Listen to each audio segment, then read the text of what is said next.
রত্না কাকিমা মানে পানিহাটির বিধায়িকা রত্না দেবনাথের একটা ইন্টারভিউ দেখলাম, যেখানে উনি বলছে উনার মেয়ে সুরক্ষিত জায়গা ছিল, কিন্তু বারুইপুরে যে মেয়েটি, বাচ্চা মেয়েটিকে ধর্ষণ করে মেরে ফেলা হয়েছে, সেই মেয়েটি বাড়িতে ছিল না, কোথায় ছিল সেটা উনি জানেন না।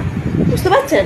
মানে রাস্তা দোকানে গেছিল চিনি কিনতে, সেখান থেকে মেয়েটিকে তুলে নিয়ে গিয়ে তারপরে যা হওয়ার তো হয়েছে সবাই সেটা জানে, কিন্তু উনি একজন বিধায়িকা, উনি এই কথা বলছে এবং উনার মেয়ের সাথে তুলনা করা যাবে না। উনার মেয়েটা মেয়ে, আর যে বাচ্চা শিশুটা চলে গেছে সে মেয়ে নয়। হ্যাঁ, রাস্তাঘাটে তাহলে সেফলি বেরোতে পারবে না? উনি তো বিধায়িকা হয়েছে না, হ্যাঁ, উনি একটা মন্ত্রী হয়েছে, রাজনীতিতে নেমেছে, তার জনগণের সেবা যদি না করতে পারে তাহলে হয়েছে কেন? মানুষ কেন ভোট দিয়েছে ওনাকে? শুধু নিজের মেয়ের সিম্প্যাথি নিয়ে ভোটটি নিয়েছে। তারপরে কি করছে? এত এত ধর্ষণ হয়ে যাচ্ছে, উনি আবার বলছে আমার কাছে ওর বাবা মা আসুক তবেই না আমি যাব, বাচ্চা না কাঁদলে মা দুধ দেয় না। বলছে আচ্ছা তাই নাকি? তোমার মেয়ের বেলা কি লোকে হচ্ছে তোমার কাছে গিয়ে তুমি সবার কাছে কাছে গেছিলে? যখন পুরো দুনিয়ার মানুষ রাস্তায় নেমে পড়েছিল তখন তুমি তাদের সবার কাছে গেছিলে? আর তুমি তো নিজেই বলেছিলে ভোটের আগে যে এখানে এরকম ঘটনা হতে দেবেন না, আর সেখানে এত কিছু হয়ে গেল, বারুইপুর যাওয়ার তো নাম নেই, বসে বসে উনি ডায়লগ বাজি দিচ্ছে। বাড়িতে ছিল না, কোথায় ছিল? কোথায় ছিল মানে? কোথায় ছিল মানেটা কি? রাস্তাঘাটে মেয়েরা বেরোতে পারবে না, সুরক্ষিত হতে হবে না? তা তোমরা মন্ত্রী হয়েছো কি করতে? তোমরা ক্ষমতায় এসছো কি করতে? কি কথা! যত মুখ খুলবে তত মানুষ বুঝতে পারবে ভেতরটা কেমন। হ্যাঁ, এই রত্না দেবনাথের ভেতরটা কেমন ওনার মুখ খুললেই বোঝা যায়। সত্যি সবাই তিলোত্তমাকে ভালোবাসে, তিলোত্তমার বিচার চায়, কিন্তু এই যে রত্না দেবনাথের যত মুখ খোলে না, মানুষ বুঝতে পারে যে মানুষ হিসাবে তুমি কেমন। বুঝতে পারলে? সত্যি মানে ইন্টারভিউটা শুনে অবাক হয়ে গেলাম। ভাবা যায় মানুষ এরকমও বলতে পারে? হ্যাঁ, একটা ছোট্ট শিশু দোকানে গেছিল, দুনিয়া সবাই জানি যে কিনতে গিয়ে চিনি কিনতে গিয়ে তার এরকম বিপদ ঘটেছে, উনি কিছুই জানেন না। উনি জানবে কোথা থেকে? তারপরে লকেটকেও দেখলাম, তিনিও বলছেন না আমি জানি না। এরা কারা? এরা কি করতে রাজনীতি করে? শুধুমাত্র কি মানে নিজেদের ক্ষমতার জন্য রাজনীতি করে? জনসাধারণের কি হয়েছে জানে না? আর রত্না দেবনাথকে বলছি ভাইরি, কিসের জন্য? মানে শুধুমাত্র ওই এটা পাবে বলে, চেয়ারটা পাওয়ার জন্য ভোটে দাঁড়িয়েছিলে, আর তখনই মেয়ে মেয়ে মেয়ে মেয়ে করছিলে। এখন তো দেখতে পাই না মেয়ে মেয়ে মেয়ে মেয়ে করতে। ভাবা যায় না। তৃণমূলের লোকেরা এবং বিশেষ করে বামপন্থী লোকেরা, CPIM এর লোকেরা প্রচার করেছে যে অভয়ের মা বলেছেন যে আমার মেয়ে তো সুরক্ষিত বলয়ের মধ্যে ছিল, আর বারুইপুরের যে মেয়েটির সাথে রেপ হয়েছে এই মেয়েটি কোথায় ছিল আমি জানি না, আমার মেয়ে সুরক্ষিত বলয়ের মধ্যে থেকে ধর্ষণ হয়েছে, সুতরাং এই ঘটনার সাথে বারুইপুরের ঘটনার ধর্ষণের কোনো সম্পর্ক নেই। এই সামান্য ভিডিও ক্লিপটা নিয়ে প্রচুর অনেক ট্রোল করা হচ্ছে এবং সেটা নিয়ে ভিডিও বানাচ্ছে বিখ্যাত কন্টেন্ট ক্রিয়েটার, বাংলার বিখ্যাত কন্টেন্ট ক্রিয়েটার।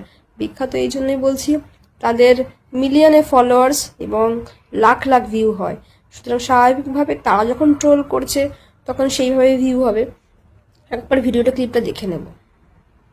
কিন্তু আমার মেয়ের ঘটনার সঙ্গে এই ঘটনা যুক্ত নয়। কারণ কি আমি বলি, আমার মেয়ে একদম সুরক্ষিত জায়গায় ছিল।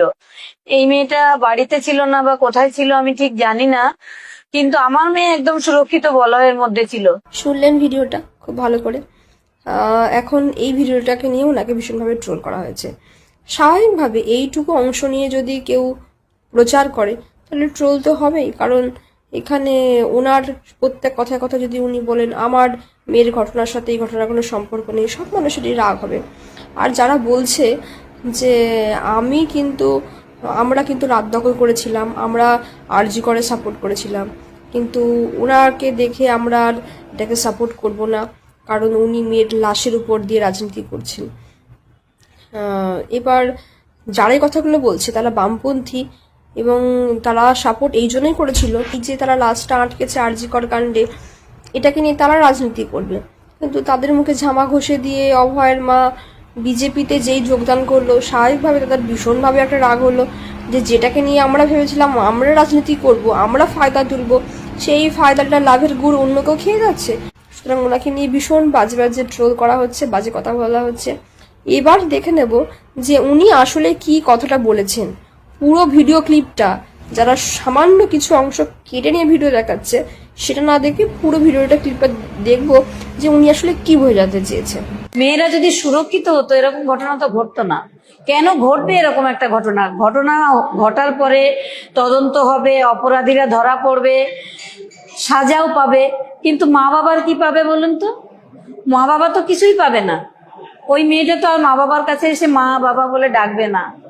তাই এই ঘটনাগুলো যেন না ঘটে সেই জন্যই ব্যবস্থাটা নিতে হবে। এখন সুরক্ষিত অসুরক্ষিত কোনো বিষয়ই নয়, মেয়েরা কোথাও সেফ নয় এখনো অবধি। দেখলেন ভিডিওটা? আসলে উনি এটা বলতে চেয়েছেন যে আমার মেয়ে সুরক্ষিত জায়গাতে থেকেও, একজন ডাক্তার হয়েও, ওই রকম পজিশনে থেকেও যদি রেপ হতে পারে, সেখানে একটা বাচ্চা মেয়ে যে সুরক্ষিত বলার মধ্যে ছিল না, ঘরের বাইরে ছিল, সেও ধর্ষণ হয়েছে। অর্থাৎ মেয়েরা ঘরে বাইরে কোথাও সুরক্ষিত নয়। উনি এটাই বলতে চেয়েছেন।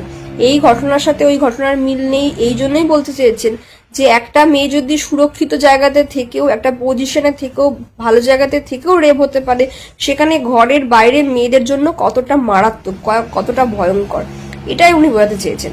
কিন্তু সেটা না করে, মানে সেই পুরো ভিডিও ক্লিপটা না দেখে সামান্য ছোট একটা অংশ ক্লিপ কেটে নিয়ে ওনাকে যাচ্ছে তো নাই ট্রোল করা হচ্ছে।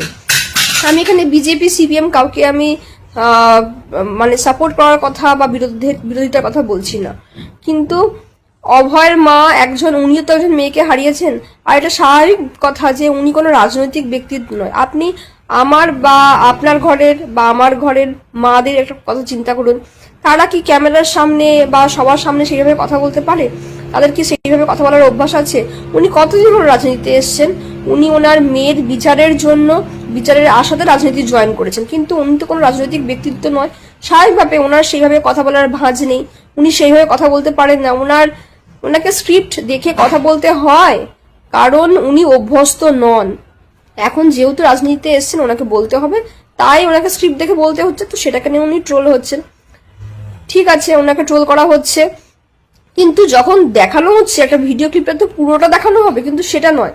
পুরোটা দেখালে মানুষ তো অন্যরকম ভাববে, এই জন্য পার্টিকুলার একটি অংশ এটা নিয়ে দেখানো হচ্ছে, যাতে সেই অংশটা মানুষের মধ্যে ছড়িয়ে মানুষের মধ্যে বিভ্রান্তি সৃষ্টি করা যায়। কারণ সবাই এটা এতদিনে বুঝে গেছেন যে যেহেতু উনি কোনো রাজনৈতিক ব্যক্তিত্ব নয়, উনি সেইভাবে কথা বলতে পারবেন না, সেইভাবে রং চং চড়িয়ে, যেটা মনের মধ্যে আসে, যেরকম মনে হয় উনি কথাবার্তা বলে দেন। আর সেটারই ফায়দা নিচ্ছে এই বামপন্থীরা। আর কারণ বামপন্থী মানেই কোনো সুস্থ মস্তিষ্কের মানুষ হতে পারে না, তাদের একটা শয়তানি বিকৃত মস্তিষ্কের মানুষের মাথা থেকে এটা বেরোনো সম্ভব, এবং তাদের উদ্দেশ্য একটাই, যে কোনো উপায়ে যে কোনো ভাবে রাজনৈতিক ফায়দা তুলতে হবে। অভয়ের মাও সেখানে ছাড় পাচ্ছেন না। আপনি বিজেপি বিরোধিতা করুন, কিন্তু একটু ব্যক্তি বিশেষে তো ছাড়ুন, ব্যক্তি বিশেষে ছাড়ুন যে ওনার মানসিক অবস্থা সেই রকম নয় বা সেই রকম রাজনৈতিক ব্যক্তিত্ব উনি নন যে উনি রং চং চড়িয়ে মানুষের মনের মতো করে ভালো করে সেভাবে গুছিয়ে কথা বলতে পারবেন। হ্যাঁ, হয়তো ধীরে ধীরে হয়তো আস্তে আস্তে শিখে যাবেন, কিন্তু এখন ওনার সেই স্টেবিলিটি বা সেই রকম এই কমাসে এসে সেই রকম ব্যক্তিত্ব তৈরি হয়নি যে উনি সেইভাবে কথা বলতে পারবেন। সুতরাং স্বাভাবিকভাবে একটু অগোচরভাবে কথাবার্তা বলেছেন, আর সেটার ফায়দা তুলছে সিপিএম লোকেরা। সুতরাং যারা এই ভিডিওগুলো দেখে ট্রোল করছেন তাদেরকে বলবো, কিছু বিচার বিবেচনা করার আগে পুরো ভিডিও ক্লিপটা দেখুন, তারপরে বিচার করুন। একজন মুসলমান মেয়েকে চারিদিক দিয়ে কিছু পুরুষ মানুষ, কিছু যুবক ঘিরে ধরে তাকে সিঁদুর পরানো হচ্ছে। তো আমি একটা কথা বলি, এরা কারা ভাই? এরা কারা? এই যে কাণ্ডগুলো করে করে সোশ্যাল মিডিয়ায় ছাড়ছে, এরা কারা? সবসময় বলা হয় জিহাদির বাচ্চারা আমাদের হিন্দুর মেয়েদেরকে নিয়ে ফুসলে ফাসলে বিয়ে করছে, জিহাদির বাচ্চারা আমাদের হিন্দুর মেয়েদের বোকাশা দিয়ে বিয়ে করছে। একটা কথা আমি বলি, যার বিয়ে করার মানে যে বিয়ে করতে যায় না, সে বোকাশোকাও থাকে না, আর তার যথেষ্ট বোঝার ক্ষমতা থাকে, তবেই কিন্তু সে বিয়ে করে। তো দ্বিতীয় কথা হচ্ছে, মানে বাঙালির মেয়েরা মুসলমান ছেলেদের প্রতি তাদের বেশি ইন্টারেস্ট। কেউ আমার এই কথাটা খারাপ মাইন্ডে নিও না, যারা এগুলো করে তারাও তো জানে যে আমাদের ধর্ম আলাদা, ওদের ধর্ম আলাদা, তাহলে আমরা কেন এগুলো করব? তো আর কিছু কিছু মুসলিম মেয়েরাও আছে যারা কিন্তু হিন্দু ছেলেকে মানে বিয়ে করে। এবার যার যার যেটা রুচ সে সেটা করে। কথা হচ্ছে ভালোবাসা কিন্তু কোনো জাত কোনো ধর্ম নিয়ে হয় না, এটা আমরা যুগ যুগ থেকে জেনে আসছি। তো এটা হতেই পারে, হিন্দু হোক চাই মুসলিম হোক, যার যেটা ভালো লাগে সে সেটা করে। এবার তাকে বুঝতে হবে যে আমার ধর্মটাকে আমি বাঁচাবো কি আমার ধর্মটাকে আমি আমার রাস্তায় নিলাম করবো, সেটা তার ব্যক্তিগত ব্যাপার।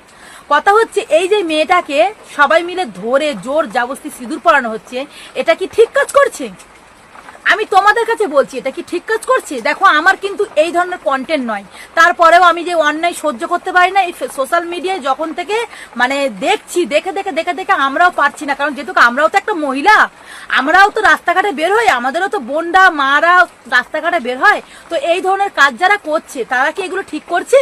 সেটা যে ধর্মেরই হোক, কোনো হিন্দুর ছেলেরও অধিকার নেই কোনো মুসলিম মেয়েকে এইভাবে রাস্তার মাঝখানে জোর জবরদস্তি বিয়ে করা হোক, চাই বিরক্ত করা হোক। তেমন কোনো মুসলিমের ছেলেরও কিন্তু অধিকার নেই এই ধরনের রাস্তাঘাটে কোনো হিন্দুর মেয়েদের বিরক্ত করা কিংবা হিন্দুর মেয়েদের জোর জবরদস্তি বিয়ে করা। দেখো মুসলিম ছেলেদেরকে আমি একটা কথা বলবো, শুধরে যাও, ঠিক আছে? কারণ তোমাদের দরকার নেই, তোমরা তোমাদের ধর্মের মেয়েদের বিয়ে করো, বুঝেছো? কারণ মুসলিমরা যাই করুক না কেন, মুসলিমদের কিন্তু সব জিনিসে এখন বদনাম, এখন মুসলিমদের সব জিনিসে খারাপ। তো সেই জন্য তোমরা তোমাদের ধর্মের মেয়েকেই বিয়ে করো। আর এই যে কাজগুলো করছে এর জন্য প্রতিবাদ জানাও সবাই, এগুলো ঠিক নয়। কোন ধর্মের মানুষকে এইভাবে আঘাত করা কিন্তু ঠিক নয়। আমি শুভেন্দু বাবুর কাছে অনুরোধ করে বলছি, আপনি দেখুন এগুলো, আপনি এইগুলো দেখুন। আপনি তো আমাদের আশ্বাস দিয়েছেন, তাই না? আপনি হিন্দু মুসলমান প্লিজ করবেন না, এটা করবেন না। আপনি জিতেছেন, খুব ভালো হয়েছে, কিন্তু আপনার কাজ এখন আপনার জনগণকে সুন্দরভাবে পরিপাট্যভাবে রাখা, তাদের কোন দিকে কোন প্রবলেম হচ্ছে সেদিকে দেখা, তাই না? তো আপনি এগুলো দেখুন। আপনার যদি মনে হয়, আপনার যদি বিবেকে লাগে যে এইগুলো যারা করছে তারা ঠিক করছে, তাহলে আপনি কিছু বলবেন না। যদি মনে করেন যে না এগুলো ঠিক করছে না, তাহলে প্লিজ প্লিজ আপনার কাছে আমার অনুরোধ রইল, আপনি এগুলোর ব্যবস্থা করুন। কোনো মানুষের আইন নেই, মানে কোনো মানুষের এতটা সাহস দেবেন না যে কুকর্ম করে বেড়াবে, তার দেখে আরেকজনা কুকর্ম করে